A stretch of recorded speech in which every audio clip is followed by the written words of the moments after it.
Welcome to Backstage with Geoffrey Morrissey. I am Geoffrey Morrissey. I am at the Sinclair, one of my favorite venues, joined by one of my favorite bands, the Japanese House. Amber, thank you so much for making the time for me today. Thanks for having me. And welcome to Boston, as we were just talking about. It sounds like a busy day in the city so far. But you're almost done with the tour, which must be somewhat exciting, maybe a little bit bittersweet. Yeah, I think, I'm actually going to LA after I finish the New York show. Oh, nice. To do some video. So by the time I get home, it'll have been like 2 months, just under 2 months that I've been in America for, which is like obviously quite intense, but also I don't know, it feels exciting. This tour has just felt really exciting. And you've become an old pro at this point. You've done so many different tours. What's something that you now cannot tour without, just something that you always have to have with you on the road? Ooh, vodka. Smart. And actually 2 pillows in my bunk.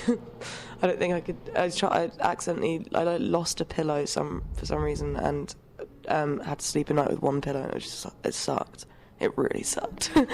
But it's like weird because you pick up so many weird habits. Like, for example, someone sat on my bed the other day and I just got so angry. And obviously, if I'm at home, someone sits on my bed, I don't care. But for some reason, because like you're in a tour bus, you just like have weird territorial things. You're just like, no, get away from my bunk. What's another thing?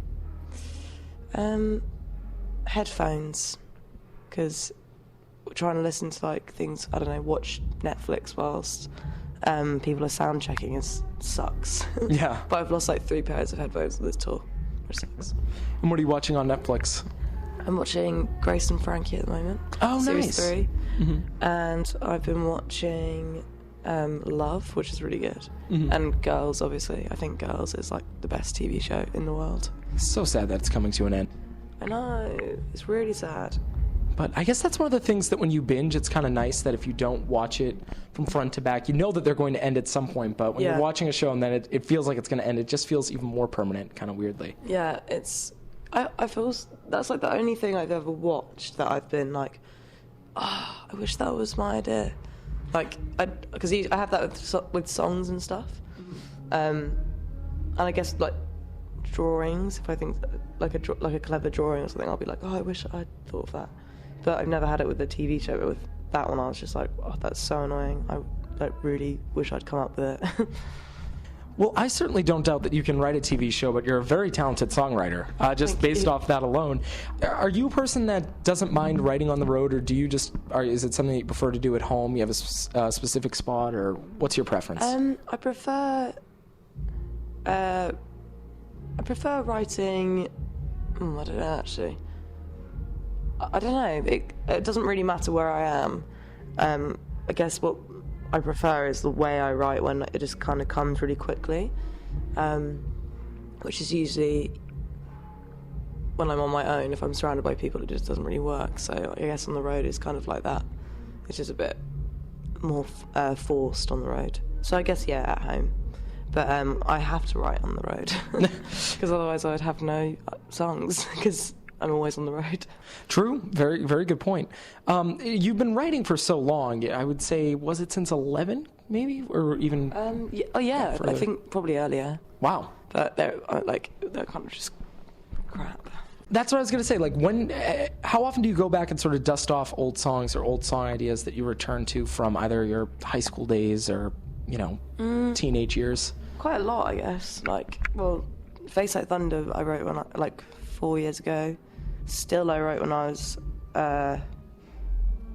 16 or 17, and Leon just before that. No, just before that. Wow. So I guess, but then that's with the EPs. They're always like not in a chronological order or anything. It's just kind of like a mixture of songs. But I'm really bad at finishing stuff, so I always have to go back and finish it. Well, and then what was the impetus for sort of going back and not re-recording, but I guess revisiting a song like Face Like Thunder and then making sure to record it 4 years later? I don't know. I kind of was basically just told to finish it. Like, my manager was just like, please, can you just finish a song? And then so I did it, and then at the time it felt like a progression in terms of the production. And also it felt like something that would be like nice to play live, which is I definitely didn't write it with the thought process behind it being, oh, I really want to have something fast to play live, but like reflecting on it, I was like, oh, this will actually, like, maybe people can move to this song. Yeah. Yeah. So it's proved to be a nice addition to the old set list. Yeah. Well, and we were talking about this a little bit earlier. If you could steal a song, the world only knows it as a Japanese house song, what song do you think you might take for your own?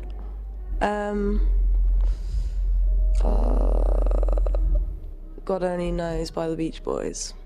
That's such a good one. Yeah. And not enough people pick that song, too. What do people usually pick? The Beatles is a big one. Oh, yeah. Someone did pick God Only Knows. Just the Beatles. Just the Beatles, yeah. Well, it puts me in an awkward position where sometimes I'll ask the question as, what album do you like? Would you cover front to back? And then people will go, Abbey Road, I think that I could have a nice take on it. I'm like, someone already did a really good take on it, back in the... Someone kind of killed that one. Yeah, exactly. But no, God Only Knows is a great song, and I can hear that. I would like to hear that as a cover one day. So much. But what are some of your interests other than music? When you're not on the stage, when you're not in the studio, what are some things that you like to be doing? I really like hanging out with my friends. That's retweet. Yeah, I love my friends. That's mainly what I do, I guess, when I'm at home. Do you mean on the road as well? Or? However you would interpret it, yeah. Okay. I like going to the cinema. I do that. I used to do that loads. And then I like reading. I'm reading at that moment a book about classical myths. Oh, cool. And I'm trying to teach myself ancient Greek, which I cannot read it, the alphabet of it. Mm. Obviously, I don't really know what anything means. I don't know the grammar or anything like that. But I'm getting there. And love having roast potatoes and drinking. All good interests. All very good interests. What is something that you usually do with your friends when you're back home? Invite them around for dinner, and we have like, my girlfriend will cook like a roast dinner. It'll be so nice. Oh my god, it's making me like want to cry thinking about them. And then what do we do? If it's the summer, we'll like go to a park.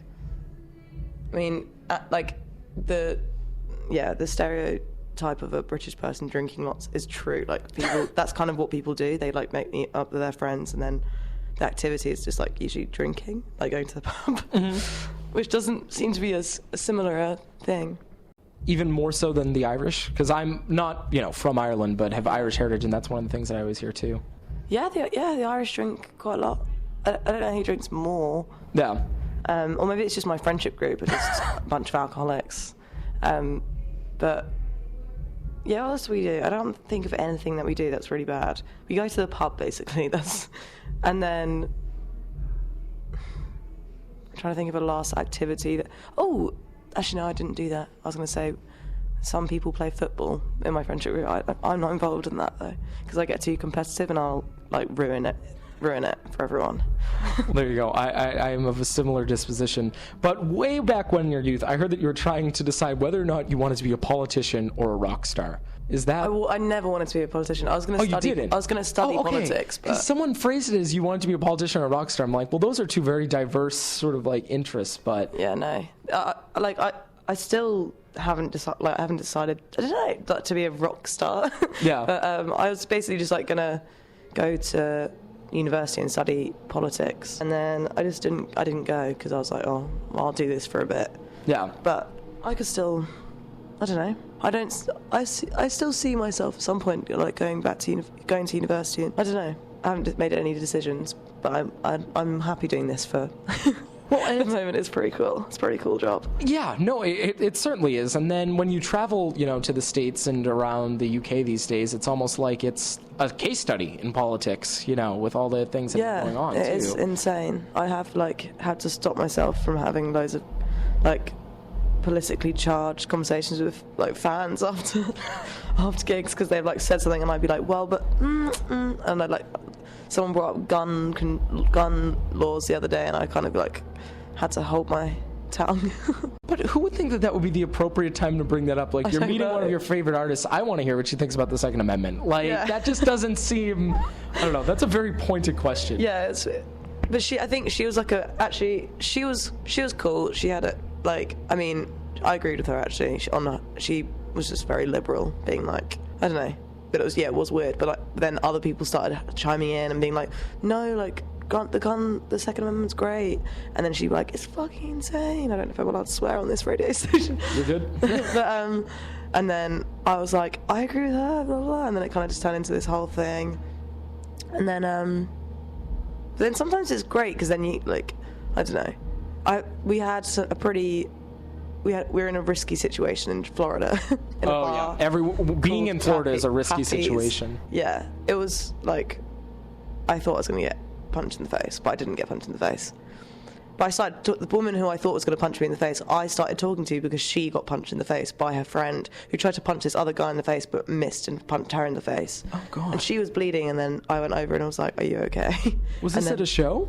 Oh, no, this was just at a karaoke bar called Pappy's in Fort Pierce. It's a great place. Everyone should go. Did you sing karaoke that night? I did, yeah. What did you do? 2 nights in a row. 2 nights in a row, wow. I did a Landslide by Fleetwood Mac, which was really not in a great Depressing key in a for me. Karaoke bar, yeah. I did Avril Lavigne, Skater Boy. Good one. I always make Will do Bohemian Rhapsody, and then he always messes it up, so I always am like, just give me the mic. Smart. And yeah, it was really bad. Well, I'm sorry to bring up bad memories, but we were talking again earlier about different interviews that you've done, and I just sort of have my own misconception that I thought you wanted to be a politician, but what is one of the biggest misconceptions that sort of surrounds this whole Japanese house project?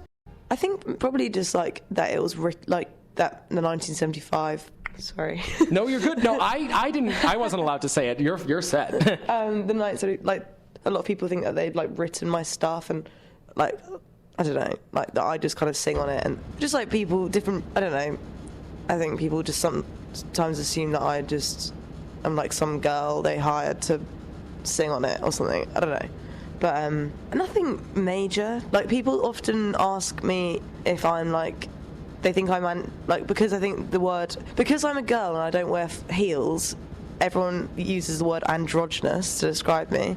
I don't know why. Like, I'm not. I'm just kind of. I'm not. I don't know. I would not use that word. Yeah, no. I think like that's quite an extreme word, and I'm not offended by it at all. In fact, I'm kind of. I don't know why I'm complimented by it, but I slightly am. And then people then assume that I'm like an androgynous person and don't like associate with a gender, and then will be like, so like I know you don't associate with a gender, and I'll be like, I do, like I'm a girl, but it's okay if you don't, but whatever. But it's just because I'm not particularly effeminate or like don't really wear dresses, and so people that have to call me androgynous, I think it's quite funny. Well, it's very depressing that all of those misconceptions have horrendously sexist undertones to them. Yeah, I mean, but then I don't know, like, and then people just kind of assume that I'm like a voice for, I don't know, like someone in an interview was like, how do you feel being like a voice for an androgynous generation? And I was like, I'm not a voice of any generation. And give it a couple years, in fairness. what's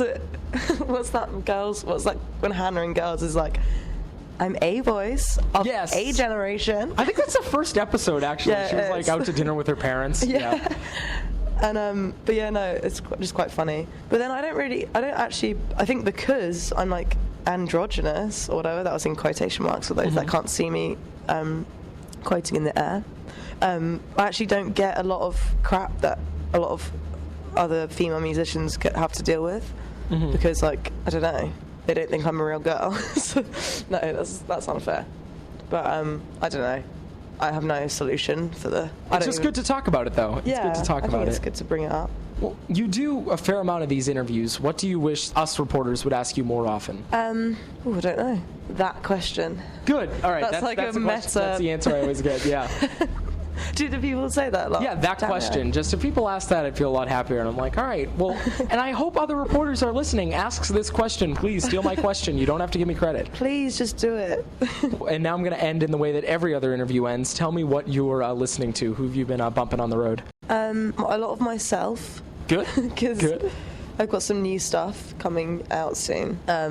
Do you listen a lot to your music once it's released? I used to. As each EP I've listened less and less to. Mm-hmm. I don't remember the last time I listened to any of the music that's been released. So I guess I don't, which is sad. But I constantly listen to my own music, like new stuff, like probably more than I should. I'm listening to a lot of ELO at the moment, like can't stop listening to ELO. And I've been listening a lot to why have I forgotten their name? The band that my sound engineer plays at the Blue Nile. Oh, okay. I've been listening a lot to the Blue Nile, and it's so sad. And I've been listening to Toxic by Britney Spears a lot because we get drunk and put it on in the bus. And Gwen Stefani, and a song by Gwen Stefani and her boyfriend Blake. Oh, yes. What's he called? Blake Shelton. Blake Shelton, that they performed on The Voice together, and I just watched them sing it. And it makes me really happy, and I don't know why. Well, there you go. There you go. My guest today has been Amber of the Japanese House. Amber, I cannot thank you enough for taking the time. If you are not listening to her new EP, Swim Against the Tide, you should be. All of your friends will think that you're cool that you're listening to it now. Thank you very much. Have a great day. Thank you.